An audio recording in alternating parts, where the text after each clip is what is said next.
Assalamualaikum warahmatullahi wabarakatuh.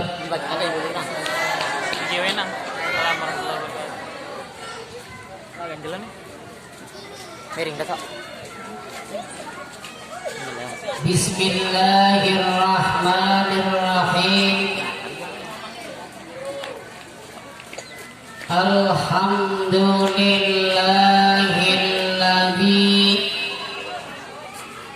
ja'ala Ramadhanal madiyatal mubarakah wa ja'ala syawalal madiyal maghfirah lis-shaimina was-shaimat walil mu'minina wal mu'minat. Asyhadu an la ilaha illallah wahdahu la syarika lah wa asyhadu anna Muhammadan abduhu wa rasuluhu la nabiyya ba'da. Allahumma salli wa sallim wa barik ala man fihi uswatun hasanah sayyidina wa maulana Muhammadin wa ala alihi wa ashabihi wa man tabi'ahum ila yaumiddin, amma ba'd. Hadaratil kiram, para alim, para ulama setempat yang saya hormati,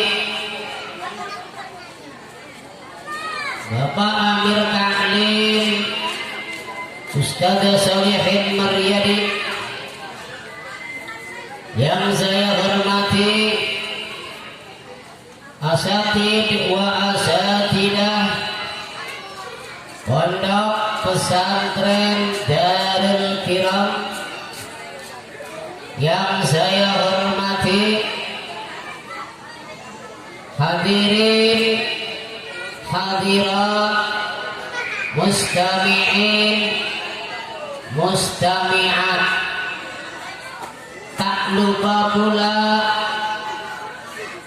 saya sampaikan salam persahabatan kepada jajaran panitia pelaksana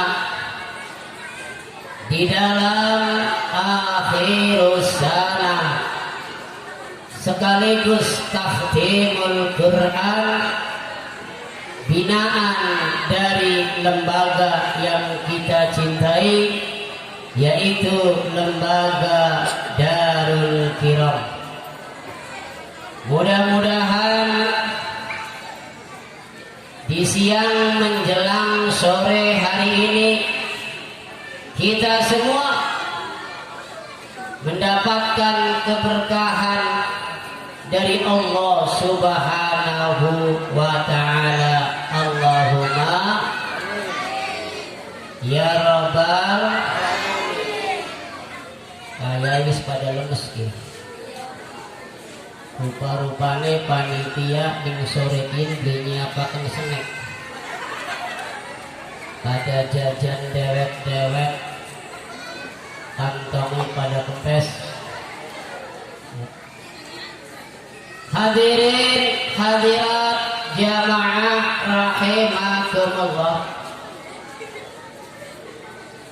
Baru saja Allah Subhanahu wa ta'ala mendatangkan bulan yang penuh berkah, bulan yang penuh rahmat, yaitu bulan Ramadan. Namun kini bulan Ramadan telah goodbye dari kita semua, sayonara dari kehidupan kita tahun ini. Mudah-mudahan kita diberikan oleh Allah Subhanahu wa ta'ala kesempatan bisa bertemu dan berjumpa dengan Ramadan yang akan datang. Allahumma.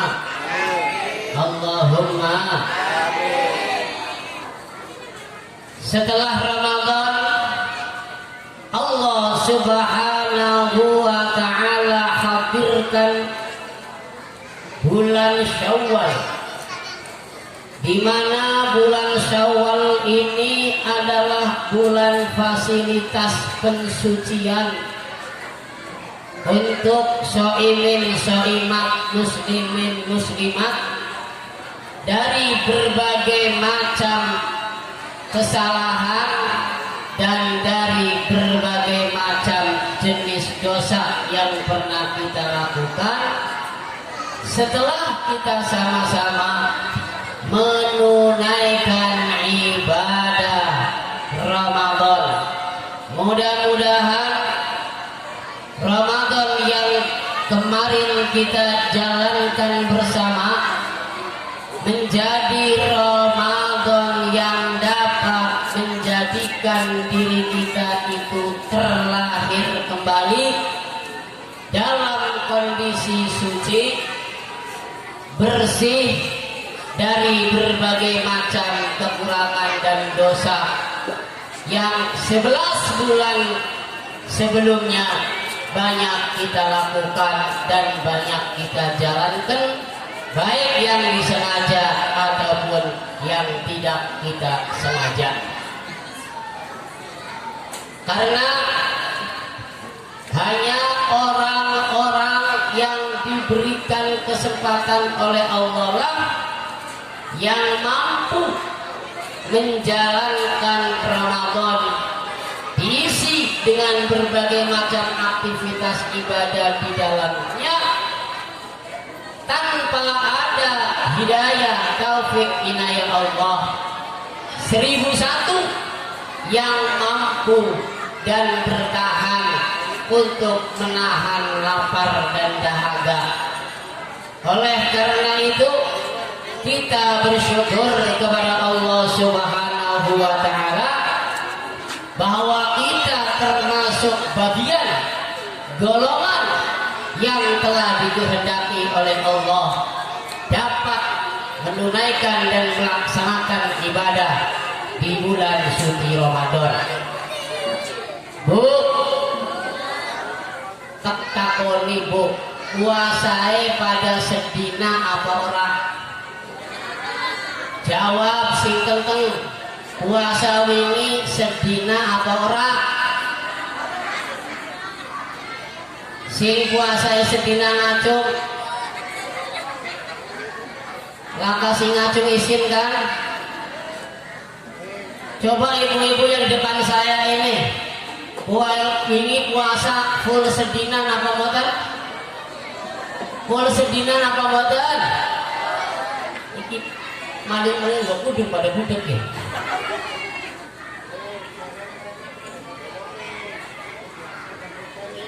Adik-adik santriwan dan santriwati puasa full sedina? Alhamdulillah. Kalau saya jujur gak pernah puasa sehari, hanya sampai habis waktu asar baru saya buka. Ya. Saya nggak pernah sehari puasa, Bu. Ya. Setelah asar itu, waktu asar habis, saya berbuka. Kalau ibu-ibu hebat, bisa sedina full. Ya. Karena apa? Dalam syariat tidak ada puasa sehari. Dalam syariat itu puasa hanya diperkenankan dari awal waktu subuh hingga akhir waktu asar. Berarti lamun ana wong sing puasai sedina iku hebat. Tak takone maneh, full sedina apa mboten?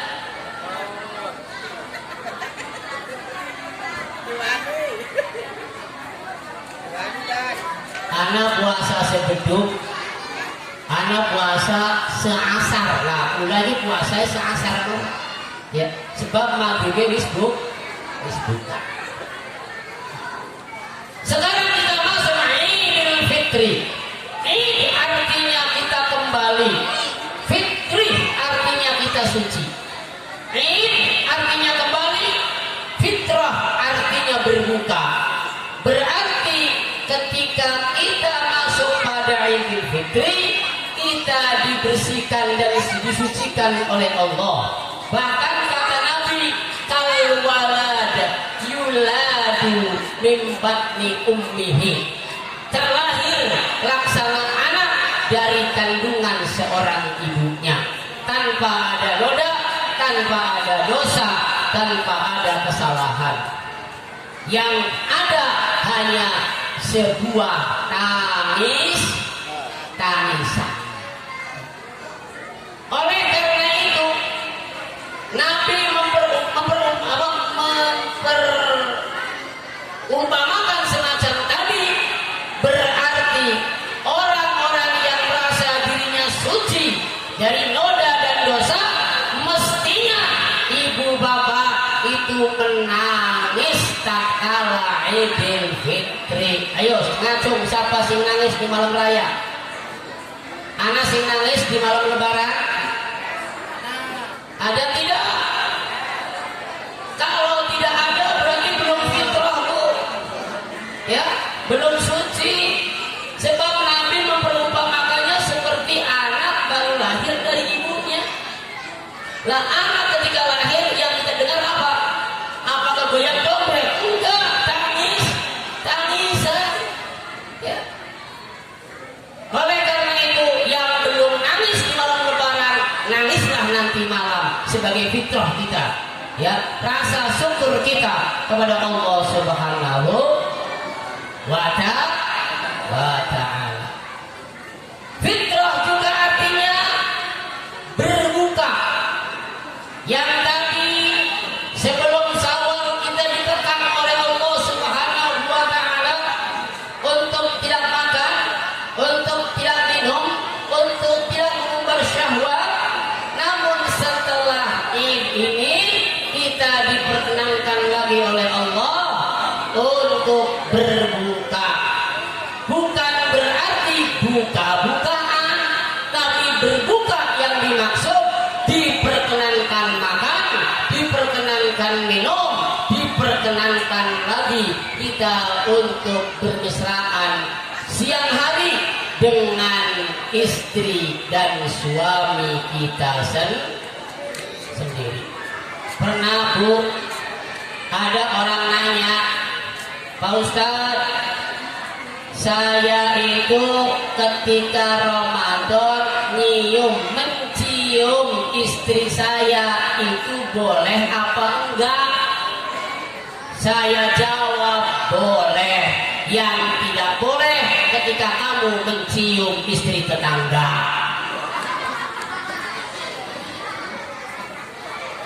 Hadirin jamaah rahimakumullah.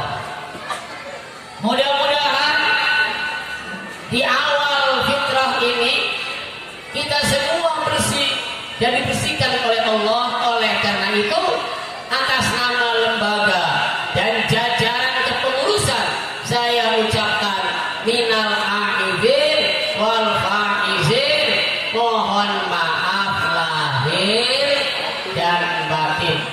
Semoga apa-apa yang telah kami lakukan, bila mana ada salah kata, salah tingkah, khususnya kepada para wali santri, kami mohon dimaafkan. Dimaafkan betul? Dimaafkan betul? Alhamdulillah. Udah dipayu waktu kurang menit ke.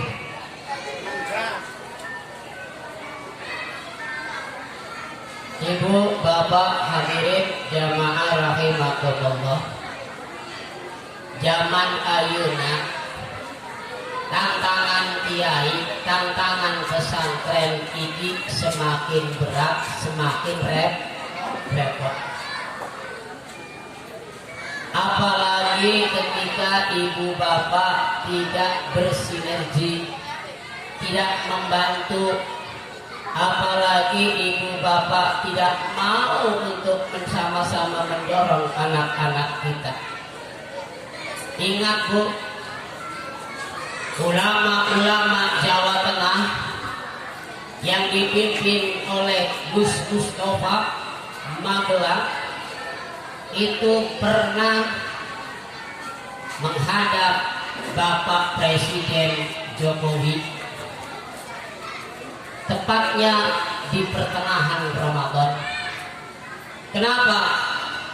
Karena kata Gus Yusuf, tantangan kiai, tantangan pesantren semakin kesini semakin berat.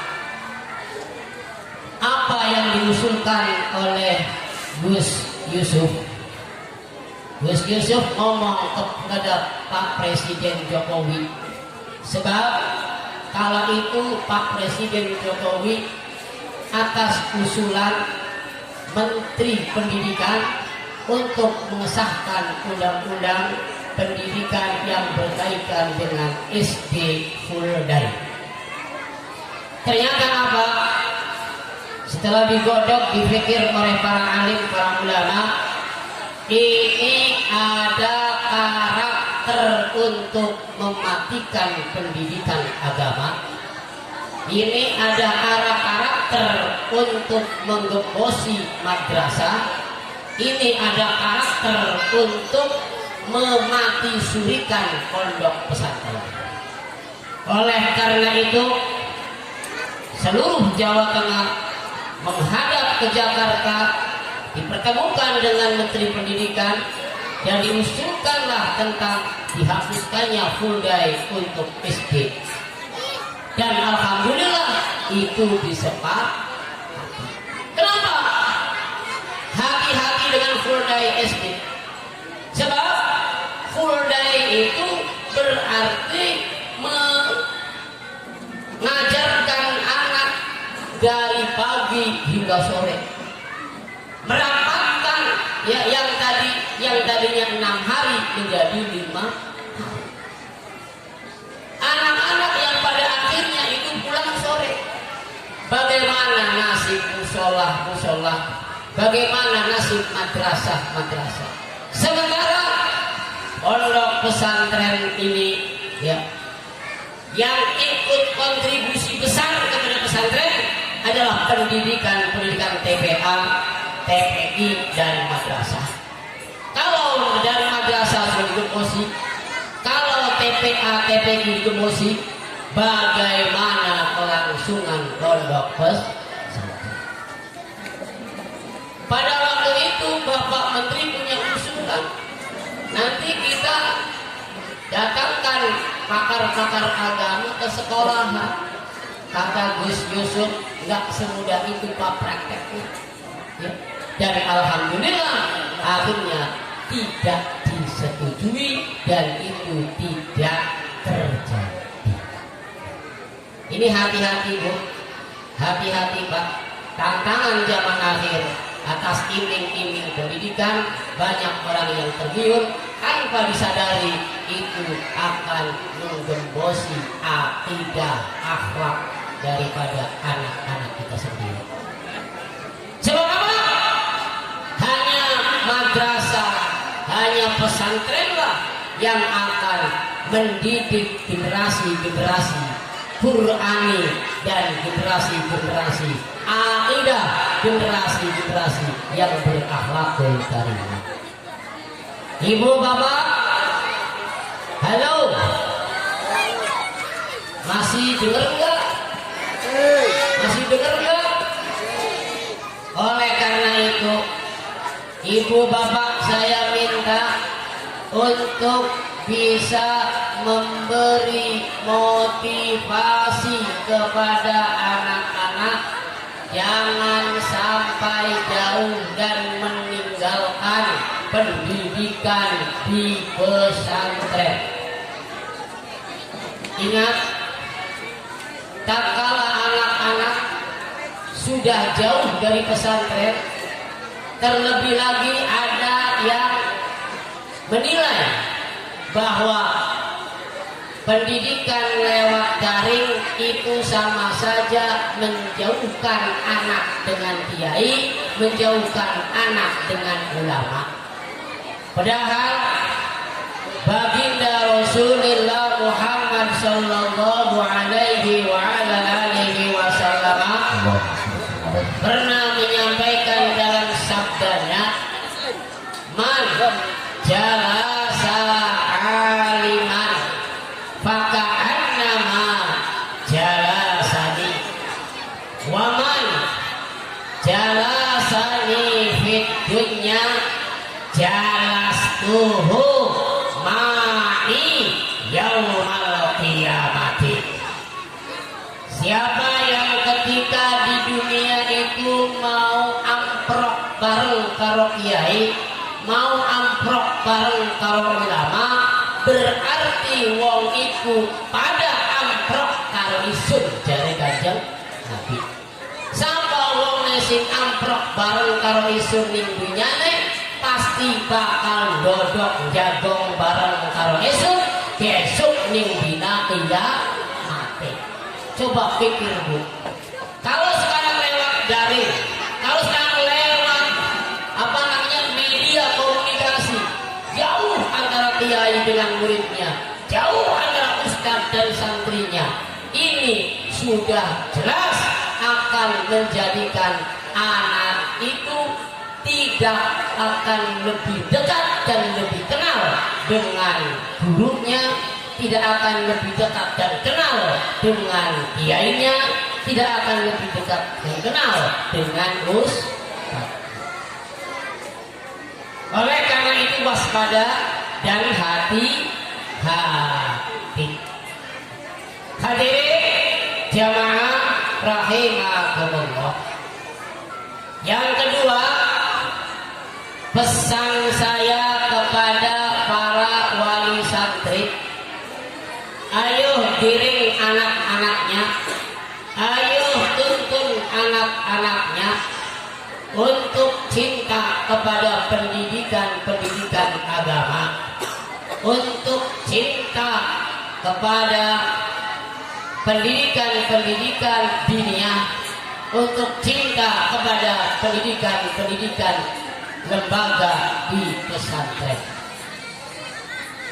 Ketika ibu membawa anak melangkahkan kaki menuju lembaga pesantren, maka langkah kaki ibu itu menjadikan rahmat dan ampunan buat ibu bapak ibu sendiri.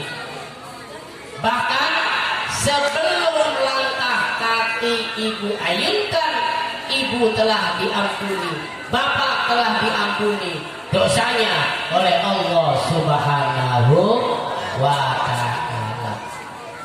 Man intaqala yata'allama ilman ghufira lahu qabla ayyah tua. Siapa yang melangkahkan kakinya menuju majlis ilmu, mengantarkan anaknya kepada lembaga pesantren, maka ibu bapak diampunkan dosanya sebelum ibu bapak mengayunkan langkah kakinya. Ini adalah bentuk motivasi dari baginda Rasulullah Muhammad Sallallahu Alaihi Wasallam agar kita tidak sampai memutus mata rantai pendidikan yang mengenalkan kita kepada Allah, yang mengenalkan kita kepada karakter akhlak Rasulullah, untuk tidak jauh dari para ulama, untuk tidak jauh daripada kiai. Karena ketika kita sudah jauh dengan ulama, bagaimana kita kenal dengan sifat dan akhlak Rasulullah? Kalau kita sudah jauh tidak kenal akhlak baginda Rasulullah, bagaimana kita mau cinta dan kenal dengan Allah Subhanahu wa ta'ala? Oleh karena itu, ibu bapak, tolong hati-hati dan waspada. Jangan sampai ibu tergoda dengan adanya lembaga-lembaga yang menggiurkan dan menjanjikan dengan istilah gratis biaya. Perlu diwaspadai. Tidak sedikit lembaga yang membebaskan pembiayaan kepada santri-santrinya.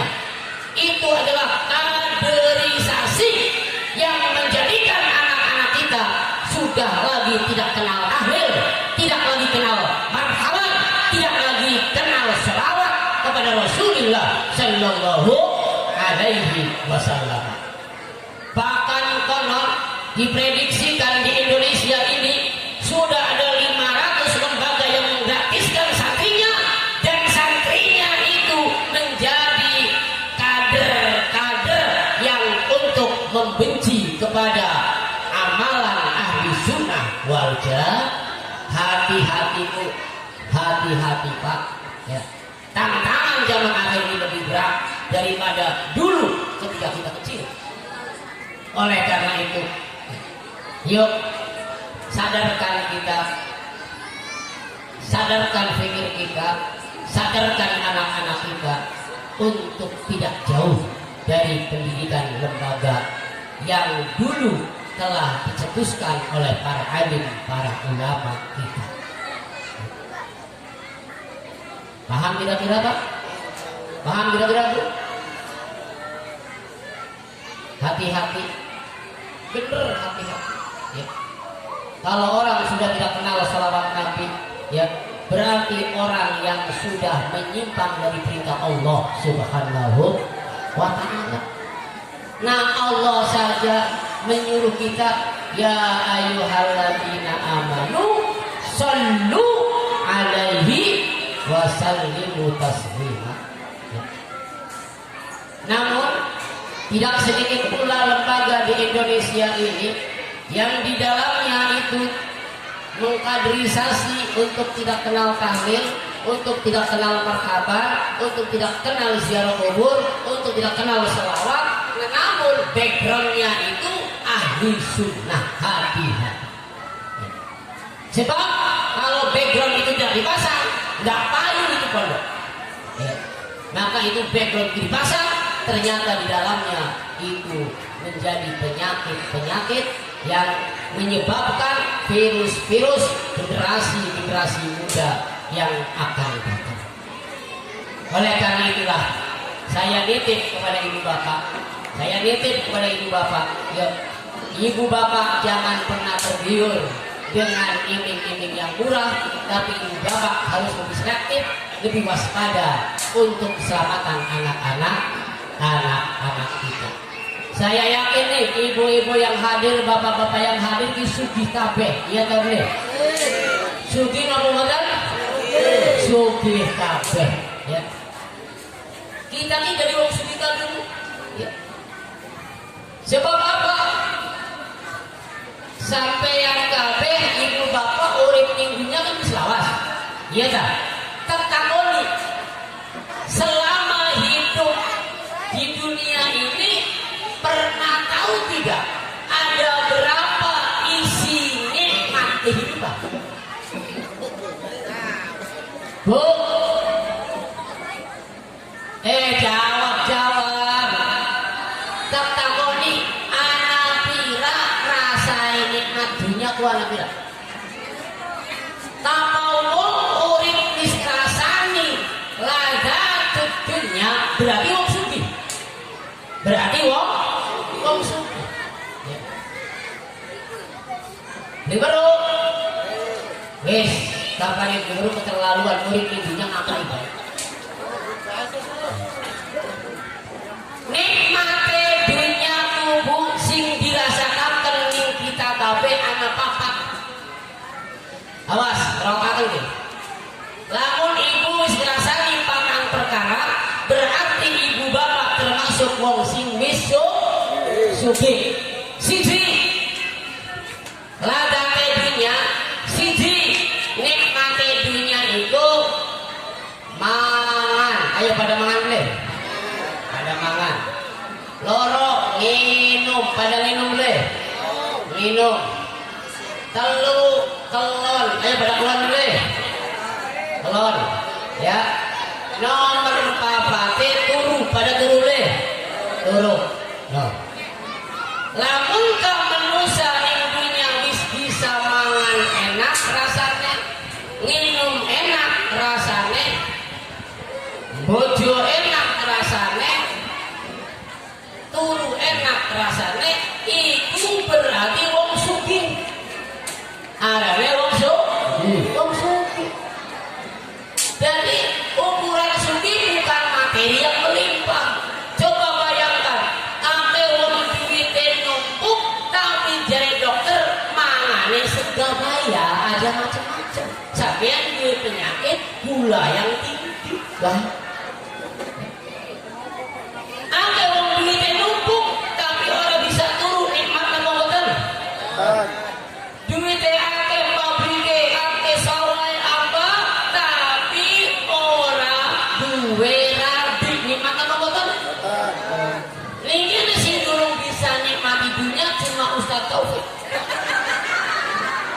Turu wis bisa, mangan wis rasani enak, minum rasani enak, kelon belum bisa rasani.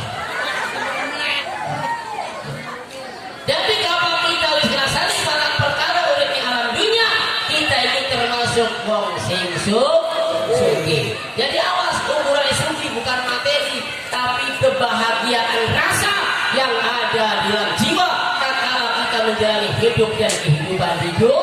Iya, bisa tenang istiqomah ibadah marang Gusti Allah Subhanahu wa ta'ala.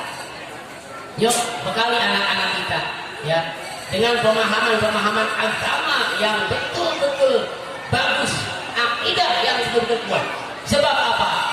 Jare Kanjeng Nabi Pak Bu, Fatihun wahidun mutawarri'un asyaddu ala syaitan.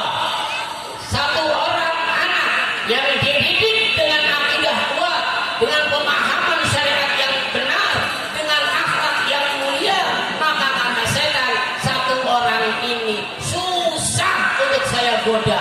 Ketika saya menggoda orang yang semacam ini, perut saya menjadi sakit, mencet sedikit mungkin. Jari iblis. Namun iblis akan tertawa, iblis merasa bahagia. Tatkala ada orang ahli ibadah tapi tidak didasari dengan pengertian dan pengetahuan ilmu agama, tidak didasari pengertian akidah yang lurus, tidak didasari dengan syariat yang benar.